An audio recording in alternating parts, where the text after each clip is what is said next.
Welcome back to the Capes and Tights podcast over here at capesandtights.com. I'm your host, Justin Soderberg. Today we have John Campopiano on the podcast to talk documentaries and the stuff that he's done. John is the filmmaker for Unearthed and Untold, The Path to the Pet Cemetery, Icon, the Robert Englund story, Snapper, the man-eating turtle movie that never got made, and Pennywise, the story of it, which is a film we talked mostly about because this coming weekend at the Bangor Comic and Toy Cons, Weekend of the Wicked, September 30th through October 2nd in Bangor, Maine. John will be there with two screen-used suits from the It miniseries from 1990. He's also the archives and rights manager for Frontline PBS over there at PBS. So check out this podcast episode. Listen to us talk to a filmmaker and documentarian, John Campopiano. But before you do, don't forget to check us out at capesandtights.com, on Instagram and Facebook at Capes and Tights Podcast, and on Twitter at Capes Tights Pod. And then find us wherever podcasts are hosted, your Spotify, your Apple, and all that stuff to listen to more episodes of the podcast right here on capesandtights.com. But for right now, check out this episode with John Campopiano, documentarian, filmmaker of Pennywise, the story of it, and many more. Enjoy, everybody.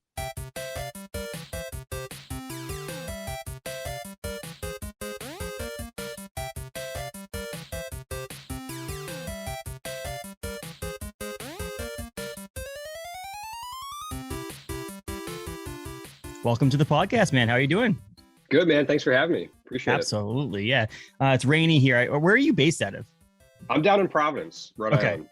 Yeah, so New England. So it's sunny. Yeah, New England for sure. Yeah. It's pouring right now outside my studio space. So it's nice to be inside and in the warmth right now, right? New England's getting cold. Oh, for sure, man. Yeah, we took my daughter apple picking and got some pumpkins yesterday. So it's full on fall. Yeah, so, absolutely. So we're it's good season in Maine, or New England, I should say. I love the seasons in Maine, so it's good. Fall is a nice one. Fall is colorful, except that I heard it's not going to be that colorful because there was no rain this summer. So yeah, it was a dry summer. Yeah, the leaf peepers are going to be pissed. Keep them away. What are you talking about? No, I'm kidding. I know. Well, yes. Isn't that whole episode of is it Family Guy? About them all pissed off about the leaf peepers coming in, and obviously in Rhode Island. There you go.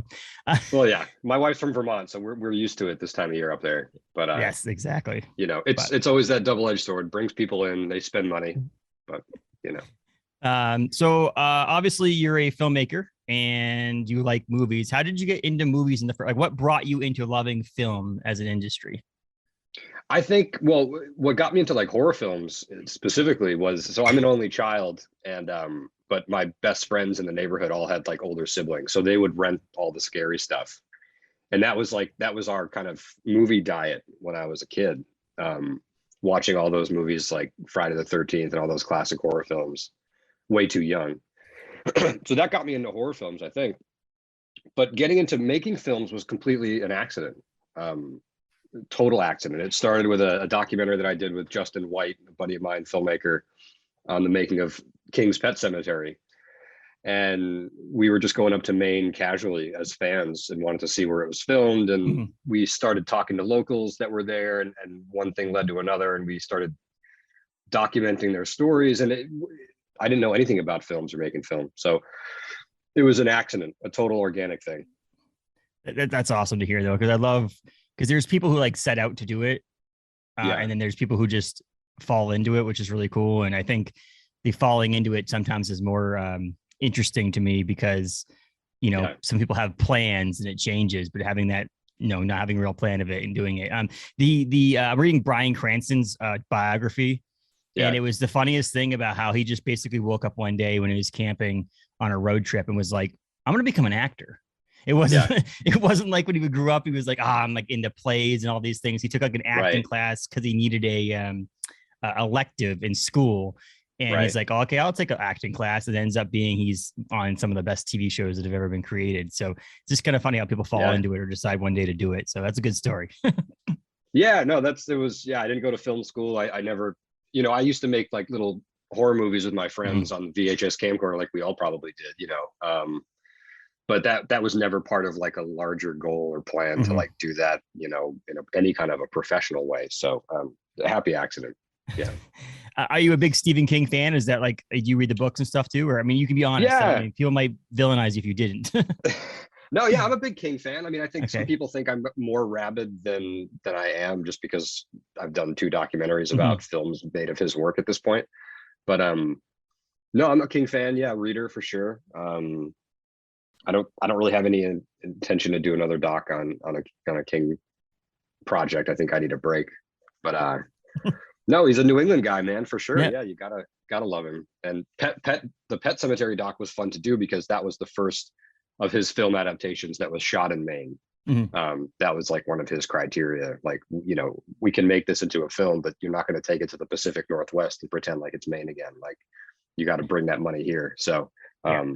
and he's an amazing, person. All the money he's given to different causes and stuff. Him and his wife Tabitha. So, yeah, nothing but good stuff for the King, for the maestro.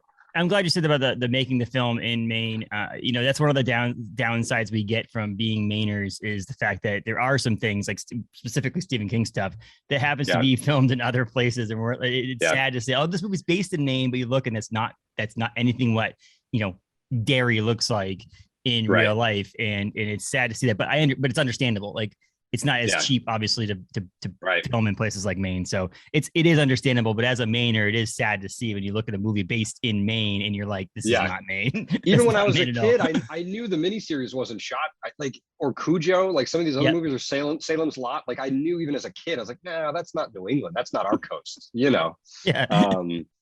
So anyway, it makes sense. I mean, like I said, you obviously as a filmmaker yourself, there's certain places and certain things you have to do, but it just makes it sad a little bit when you hear it. And what was it I just recently watching? Oh, The Stand.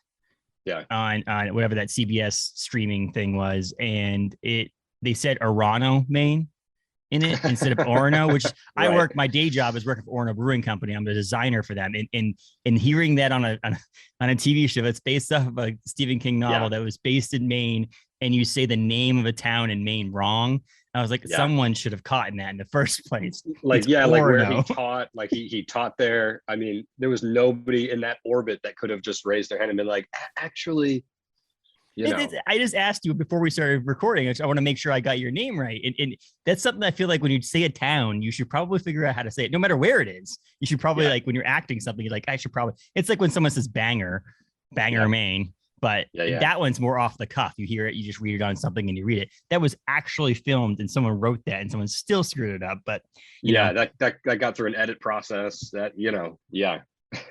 Oh, well, it happens. Exactly. So we talked about the Pet Cemetery one, but how did the It one come along? How do you go from doing a Pet Cemetery one to doing this Pennywise, the story of It?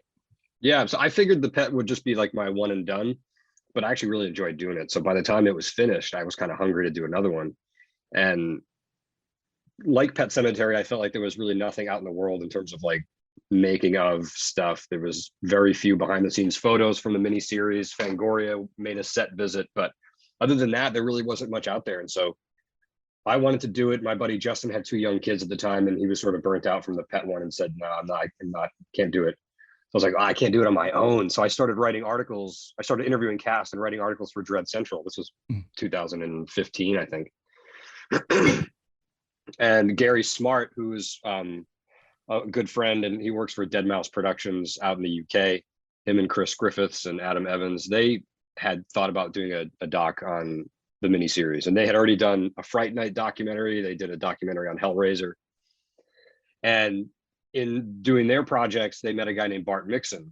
And Bart Mixon is a legend. He's a great guy, and he special effects makeup guy, and he's been quite an archivist for his own work. He's collected and so we knew he had a bunch of behind the scenes materials, footage, photos from the miniseries. And I think I posted a cryptic photo of a balloon on Facebook, sort of teasing the fact that I was going to try to start doing this project. And Gary saw it. He was like, holy shit, we can't let him do it. So he got in touch with me and was like, let's join forces and do it. So that's the short version of how we came together to do the doc on the miniseries. Yeah. You mentioned Bart. Bart's like worked on like every pop culture movie you can think of. If you look at IMDb, you name it.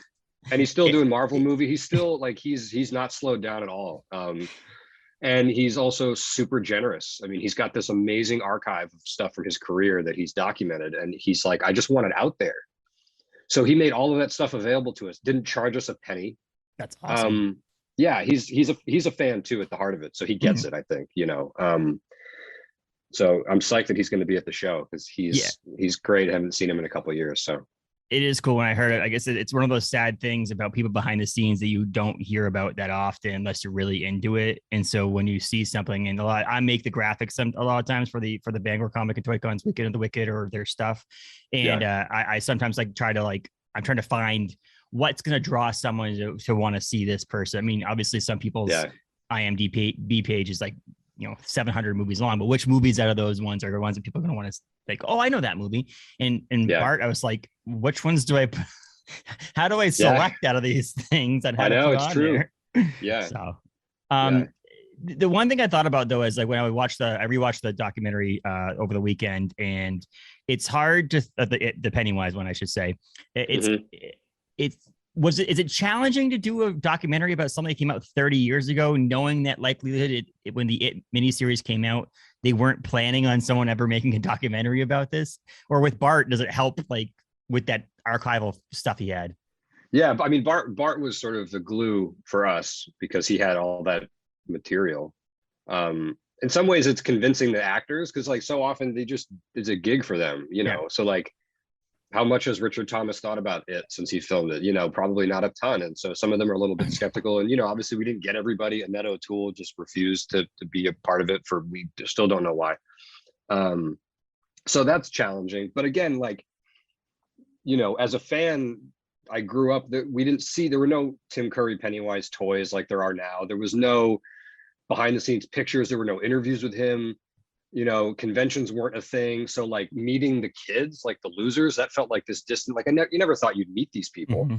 So there was a void to fill in the fandom, I think, for behind the scenes material and interviews. So that made it easier. I'm working on a Jaws project now where it's the opposite, right? There's so much out of the world from Jaws. So finding stuff that nobody has seen before is the challenge, which is kind of fun. But yeah, that's the challenge. Sort of convincing people to sit for interviews sometimes can be tough. It's just funny because you think about now Disney Plus and Marvel and Star Wars, they now go into the original project saying we're going to do a making of special that comes out after the film or the show comes out. But back when that was made, I mean, I guarantee you there was things like maybe people took photos that don't even exist anymore because someone was like, I don't need this photo anymore. It was from the making of it. Like, we've come across that, man. That stuff keeps me up at night. As an archivist, that shit keeps me up at night. It's like, oh God, the stuff like sometimes people have asked me like, when do you stop looking for archive for these projects? And it's like when the editor says like, we can't add anything. The film is done. It's already out. It's like, are you going to make a four-hour documentary about a 4-hour movie? Is that what's going to happen? God, I know. Yeah, seriously. So that's the thrill of the hunt. That's super fun. Yeah, I can see that. That's what got me into the archive side of. I mean, that's what I do for my day job. Yeah. But anyway. The Jaws thing. And I went to the Northeast Comic and Collectibles thing in Massachusetts. This has got to be 2015, 14. Uh-huh. And there was a guy that had a bunch of Jaws stuff there because it was right around the 30th anniversary of Jaws, and he had like the guy who made the original poster was there too. Roger Costell. Yeah, he was there. They did a panel on that. That was really cool to see. Cool. The stuff like this one dude has like collected or amassed like hundreds and hundreds and hundreds of pieces of memorabilia from the movie. Is this Chris Kitska? It sounds like it could be. Yeah. I don't remember. Yeah. Again, it was a while ago, and I was dumbfounded because I got to meet George Perez, the comic book artist, at that one. So cool. all other things kind of like went off in the ether. Fair enough. Yeah, fair enough. But so documentaries to me are something that I've got into more recently. And actually, to be honest, I wanted to say this up the offset. I grew up from age 10 to 20. I'm 36 now in Bangor, Maine. Mm-hmm. And so Stephen King has been a synonymous name people just know about. Like hundreds of thousands of people per year flock to his house on West Broadway, and you just hear his name. I never saw it until 2022. The first one or the new ones. And it was just one of those ones, like anybody I had dated over the years, or when I married my wife, she's not really into that kind of stuff. And so I was just like, you know what? I heard I was talking to Will and Jay from the Bangor Comic and Toy Con and the main Comic and Toy Con. And I was like, oh, the losers are coming. So maybe I should finally sit down and watch this. And I was amazed at the fact that I hadn't seen it yet, and the fact that the mini series was made so well. And they did a pretty good job, honestly, with the reboots. I honestly think that they're quality films. And then when I get to see the documentary, I think I get the best part of it, because I got to see the original, the reboots, and then your documentary all in like a span of like all the information being really fresh in my mind, which is really cool to see. I almost got to intake it like Disney, like I mentioned earlier, Disney Plus has you intake their stuff, where you watch Obi-Wan Kenobi and then you watch the making of right afterwards, which is pretty cool. So I got the first take on it, and then got to see it again. Now I feel like this week I probably have to watch it again, going into obviously this weekend, getting to see some of the losers and stuff like that, which is really cool. It was fascinating to me, your documentary, learning things like, I don't want to give away too much because people should go see it. It's really easy because you can get a free trial of Screenbox if you're Amazon. Exactly. Yeah. So you can get on there. Like the Screenbox people have been amazing. Just like as people to work with, you know, I think it's pretty exciting what they're trying to build, and it's obviously a tough time to do it because there's Shudder and all these other things that are just sort of, but I think, you know, there's a lot of material and film content and stuff out there that Shudder can't possibly only have, you know. So and the amount of stuff that's available on Screenbox is crazy for was it $4.99 a month, I believe, after your free trial. So it's pretty cool to have that on there. And then you know, if you want to purchase it, obviously Amazon and all those places have your actual ability to purchase your documentary. But you can watch it, and it's worth seeing but just some of the small things about like the amazing thing that I didn't think about really deeply until I saw your documentary was that it was made for TV. Like the idea that there's no TV back in 1990 when we didn't have HBO Max and Netflix and all that stuff. That would have been a completely different series if it was on Netflix, for example. For sure. Than it was made back then. Yeah. Yeah. And just like a different time, you know, in terms of like edgier content being available. I mean, you know, we're used to it now. There's a lot of stuff on, you know, between Walking Dead, and we've seen a lot of stuff like that on television. But back then, I think it was definitely different and more of an event, which is kind of cool to think about. You know, no DVRing it. Sort of like everybody just got together and sat around and watched this miniseries over 2 nights. You know, it's pretty. It's neat. Almost a huge positive in the sense that like we're watching that Dahmer show right now on Netflix, and my wife's not like, she's into that stuff, but she's not like the gore and stuff like that. She can't like, you have to like look, she has to like look down, like she's not very into that stuff. So the benefit you would have to it being on ABC was like giving those people the ability to see something that's more horror, but not to the point where it's so overwhelming and disgusting that it will turn some people off. So it's almost like we got a benefit, and is like, as 30 years later looking back on it, almost like, okay, we got the newer one, which didn't go too far. I mean, let's be honest, the movies weren't like overwhelmingly disgusting.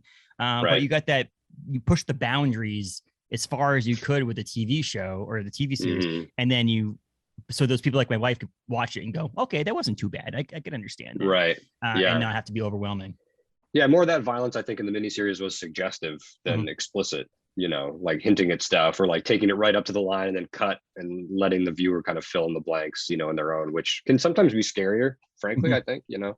And that's something with this Dahmer thing. We noticed like last night we watched, I think, episode 3 or 4, and there's a moment where he has that severed head.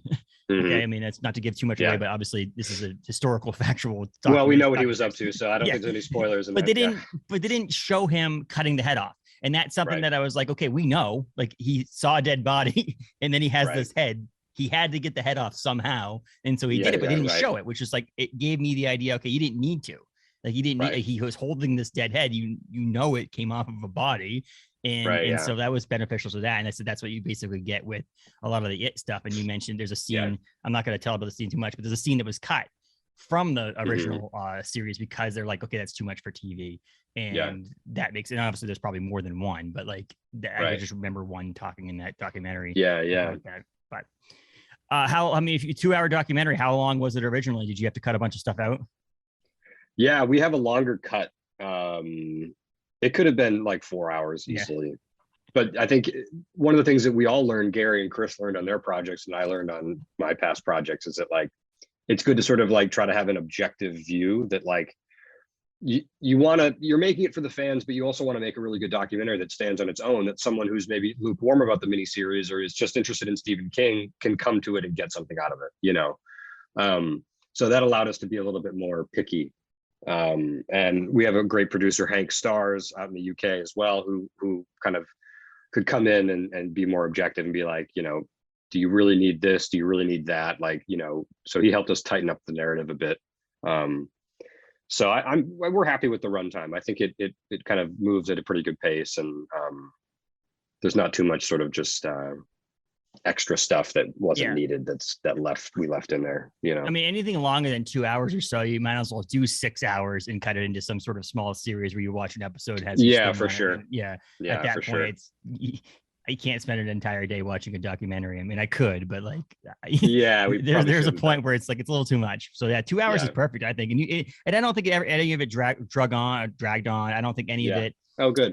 Was like duplicate information, or, you know, I mean, like I feel like everything it made sense. And I love how it was broken up in chapters and all that stuff. That was really cool too, to see that and to hear from the losers on there too. You know, obviously a couple of them, one of them obviously has passed away, but Seth Green is too big to come to the Weekend of the Wicked. You look at the group of losers, Seth Green, he went somewhere for sure. It would have been great to have had him. Mm-hmm. He seems like a genuine nice dude. But you know, it's one of those things. There's a budget and there's a group of people and so on. And there's probably other things that are involved in it too than just money or time or stuff like that too. But like, it is what it is. But having, you know, 5 out of 7. At the Bangor Comic and Toy Cons Weekend of the Wicked coming up here in this weekend, actually, in Bangor, Maine. So you did a couple of documentaries on Stephen King books. You did the movie, was it Snapper, the man-eating turtle that never got made, movie that never got made. You did that. I watched the Georgie short. That was really cool. I liked that. Oh, you did? Was fun. Yeah, that was fun. That was just a weird experimental thing that Ryan Grulick, who's a great filmmaker out in Seattle, he and I came up with. The short story behind that was, so we were interviewing Tony Dakota, who played Georgie in the miniseries. And he's been out of the acting world for so long. And one of the things we asked him was, would you ever want to get back into it? And he was like, yeah, but I have no idea like how I would even get back into that world. And he's had kind of a tough life, actually. He's had a rough story. And so we thought it could be cool to maybe do like a small Kickstarter, raise some money for him. We didn't take a penny and write this little kind of weird story around Georgie and filmed it. And yeah, it's a weird little experimental short, but that's cool that you checked it out. Yeah, it was fun. I was like, well, what is this Georgie thing? And it's like, again, sometimes, and I my co-host that's normally on the podcast with me has taken some time off. He moved to Illinois and just needs some time off, which is fine. But we've talked in the past about how sometimes when I get into something, then I just dive full force into it. Like when I watched, what was it, Mandalorian or something, I started reading like the Star Wars fan fiction and all. I just like dove and went feet first into something. But to see that, obviously, the book and the movies and the TV series and all that stuff, but like having that little extra bonus, I mean, fan fiction really about Georgie was really cool to see that. And we got Ben in there too. Ben Heller was the jogger, which was fun. And that was a cool little experiment. But that's like my only foray into narrative stuff. Like I'm really more of a doc guy. But it was cool being able to have like a clean slate, you know, because with docs, it's like, I always think of docs as like archaeology in a way, like the story's in there and you just got to get it, find it, and tell it in the best way you can. But with narrative stuff, it's like, man, we can just create this shit out of thin air. Like, let's do an animation with Georgie on a tricycle, like doing crazy shit. And you can just do it, you know, it's like, that's the freedom, which was fun. You know, it was awesome. It's only like what, 7 minutes long, 6.5, 7 minutes long, 6 minutes, something like that. Yeah. And it was a great little short film on that too. But you've done all these things. Is there obviously, you just mentioned the Jaws thing, but is there some other movie or series that you're like, I wish I could get my hands on and do a documentary on it? Is there something like a retrospective or something like that? Yeah. That someone would watch? I don't know. I mean, to be honest, like, I love B movies and genre films and stuff. And there's like a lot of films that I would love to learn more about, but whether it warrants a full doc and whether anybody would pay, which is, you know, you don't do it for the money, clearly. No. But no, my thing, you know, I did Snapper during COVID, and I'm actually really proud of that little short doc. And it's kind of opened me up into this world of lost films or unmade films, which is kind of an interesting pivot to go from like doing docs about films that are cult classics and that people love to doing docs about films that don't even really exist or that are lost. And obviously, like I've created this niche for myself of like being New England focused and doing these stories. I did a short documentary for American Experience, PBS, about a sea serpent hoax on Nantucket Island back in the 1930s, which is like an 8-minute, it's online, it's on the PBS website. And that's a quirky little story. And Snapper is based in Worcester, Mass, that story. Okay. So I'm working on another short doc. We're going to shoot interviews in November about a lost film that was made in the 70s in Massachusetts. We think it's maybe the first horror movie shot in Massachusetts that is now lost. And all I'll say is that Bigfoot is involved, which is like, awesome. if there's cryptids involved, like sign me up. Exactly. No, I like those films based on things that never got made. Because I mean, I watched I think Kevin Smith did one on Superman Lives. That movie that was supposed to have Nicolas Cage in it. It was Nicolas Cage was supposed to play Superman, and it was like an hour and 45-minute doc about like the story behind trying to get it made and why it didn't get made and so on and so forth, which is fascinating because it's like we're likely never going to see Nicolas Cage as Superman. So this is the best we're going to get, as you telling me the story on how he almost played Superman is pretty badass. Yeah.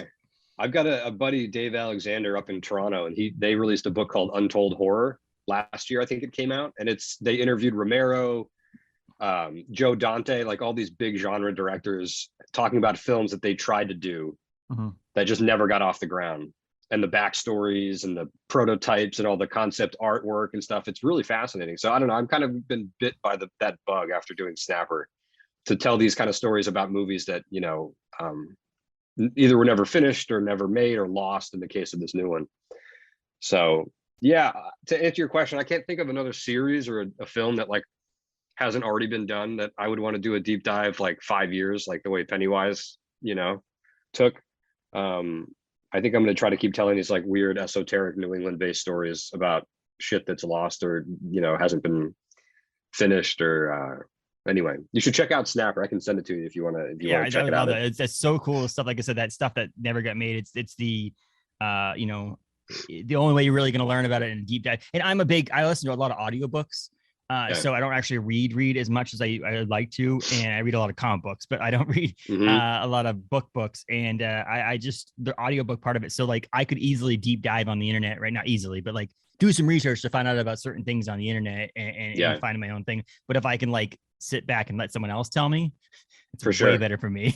Well, the cool thing too about, and I'm sure you can appreciate this, like, you know, stories about stuff that didn't get made or didn't get finished, or, you know, it's having the idea is not the hard part. Like finishing something is really the hard part. And there's so much cool stuff out in the world that like never got finished or no one ever saw, whether it's a comic book or a movie or whatever it is, you know. So to hear the stories about how stuff failed or why things didn't work, it's interesting. In the case of Snapper, without giving anything away, it really ended up to me being more of a buddy movie. Like the two guys that I interviewed, we interviewed 3 people, but the 2 guys that tried to make Snapper, they've had this creative partnership for decades, just trying to make stuff, you know. And that to me was more of the story than the turtle. The turtle was rad, and they built animatronic turtles, and they really went for it. Wow.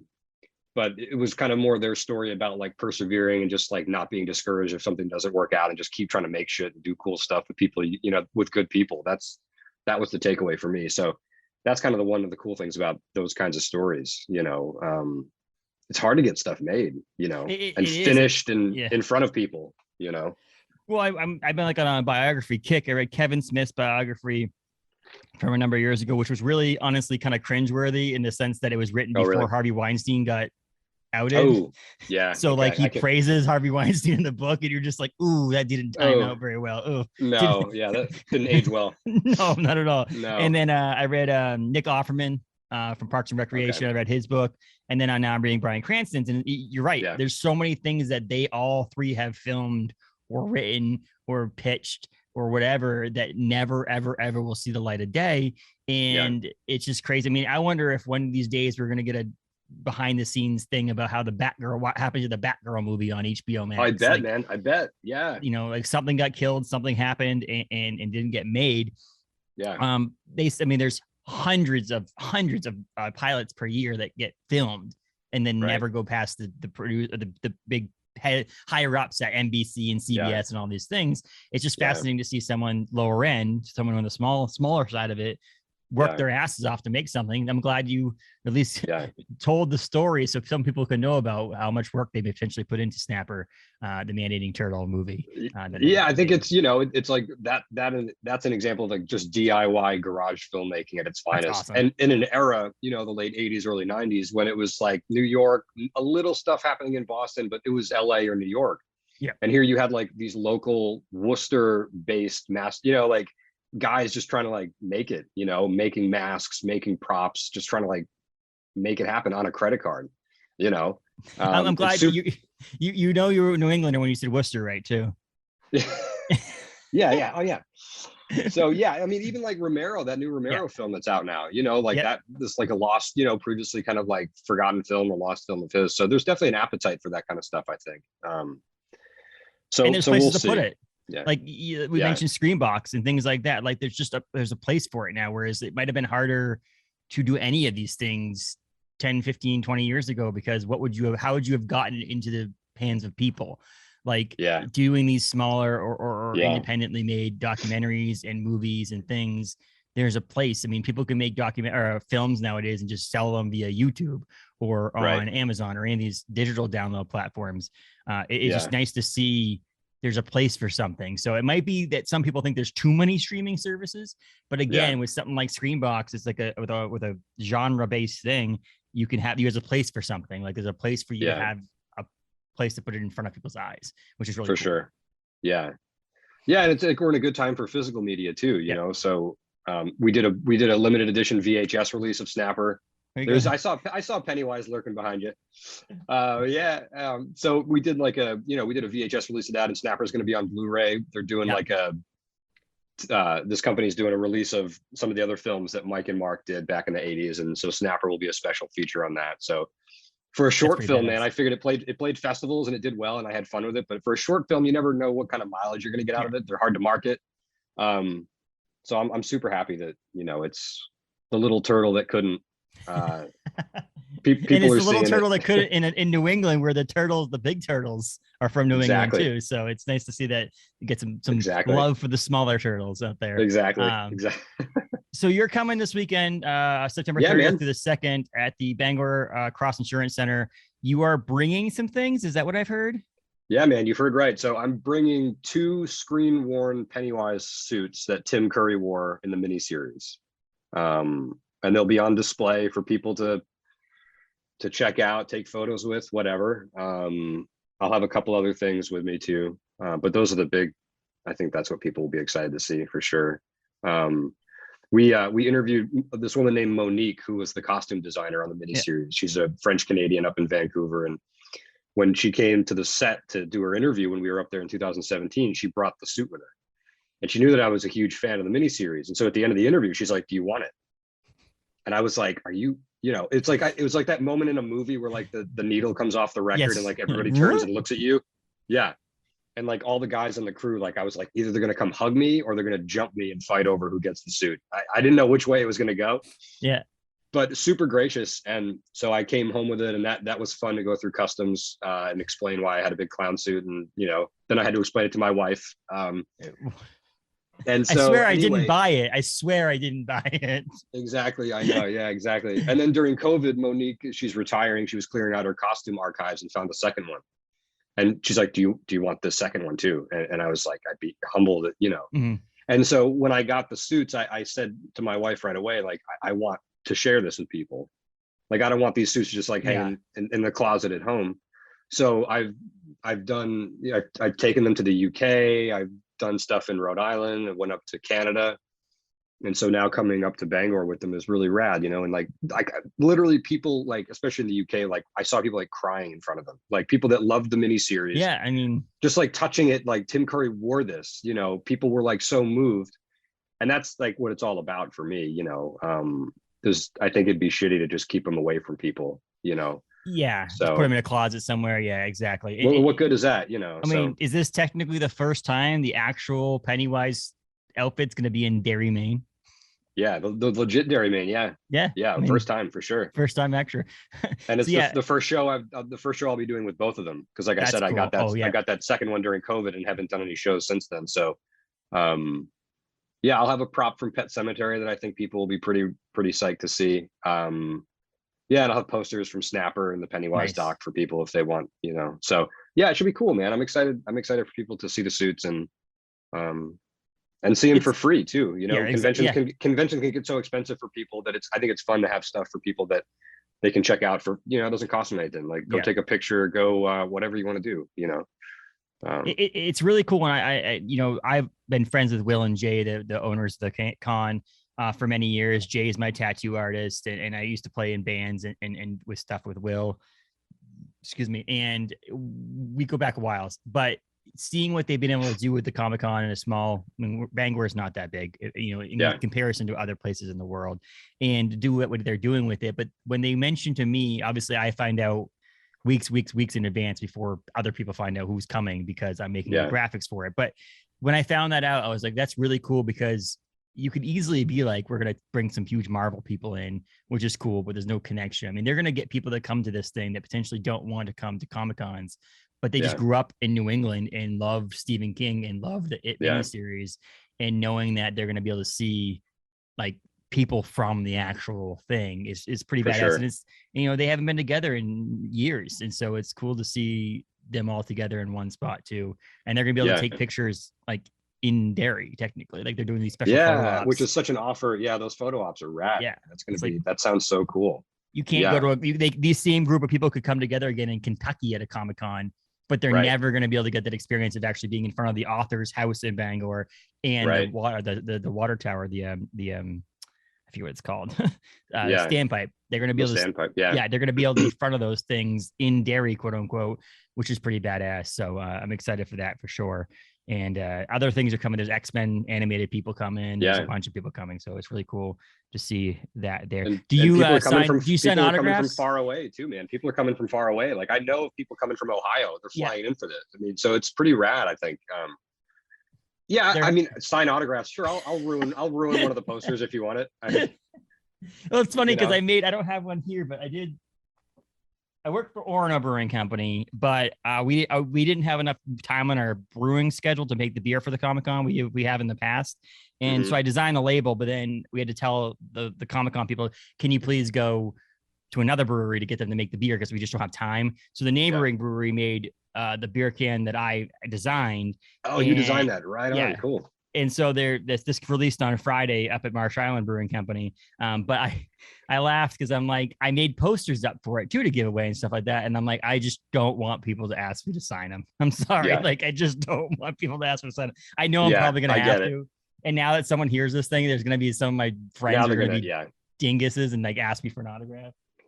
But yeah, that was just kind of funny. I'm like, I made these posters up because they're badass, and I thought people would want to have them, and you know, it's whatever. Like, hopefully, maybe someone will take my poster and get the losers to sign them. Maybe will that be cool? Man, that's kind of what I figured with. Yeah, that's why I'm gonna have the doc posters. I figured maybe people would want to do that, or you know, I've got snapper posters that I'll just like give away. I just want people to check that short out. So you know. Yeah, if you want me to scribble on it and ruin it, I will, but it's not my first choice.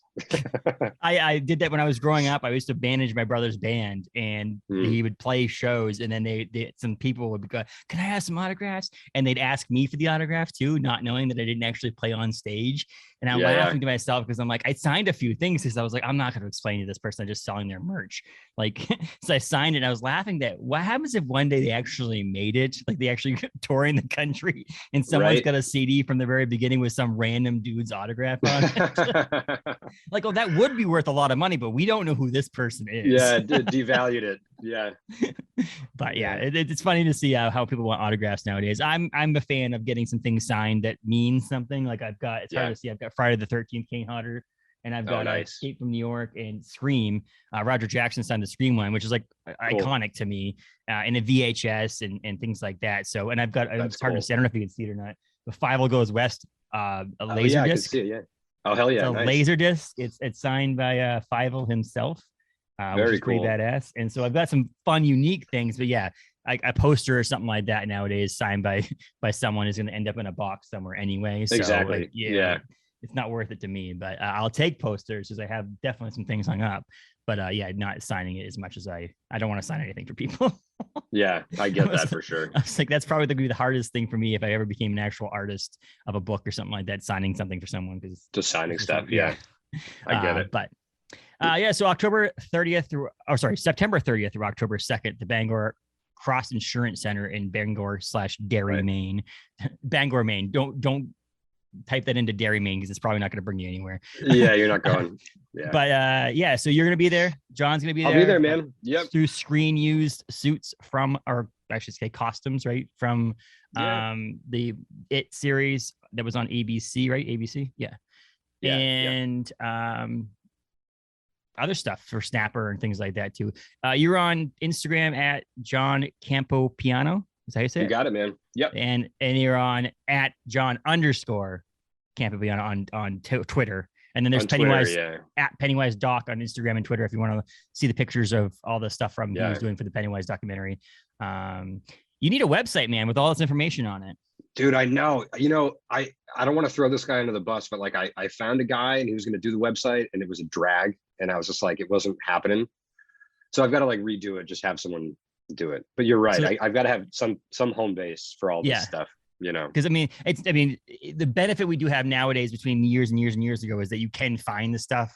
You know, if I'm looking for something, a lot of times I just go to the Apple store or to Amazon to find something, and you're going to be able to stumble upon it. But it is one of those things. As I research things for the podcast and for the website, I'm always like, go to the home place for this, and I was like, you don't have a website, so. I think the pictures I'm going to use for this are actually probably off of your Facebook page. Yeah, well, I'll send you whatever you want if there's stuff you need, but I've got to get a website. So if you know any good designers, I'm pretty minimalist. I don't need anything fancy, but just like you wouldn't. You probably, I mean, you have your social media to update people on things, with a place you can send someone to actually click on a link and say, this is where you find how to watch Georgie or the Pennywise doc or something like that, which is pretty cool. Yeah. But yeah, I mean, thanks for coming on, man. It was really a lot of fun talking. Thanks for having me and discussing the Pennywise, the story of it. That's the one that I wanted to feature because that has to do with this weekend. But there's a ton of other things you can look at on there. You can find out what he did on the IMDb because John has an IMDb page. Look at him. I do. Yeah, it's a necessary evil. When you know you've made it when you have a Wikipedia page, though, right? I mean, that's next. Oh God, that's when it gets scary because then anybody can edit it, and then it's like makeup. Oh, John actually made the It miniseries. Yeah, exactly. Put that in there. Then it just goes off the rails. Yeah, but absolutely, man. I appreciate it, and I'll see you this weekend. We'll chat there because I'll be there too. And until next time, thanks a lot, John, and enjoy the rest of your day and the rest of your week. Appreciate it, man. See you later, man. You too. All right, man. Be well.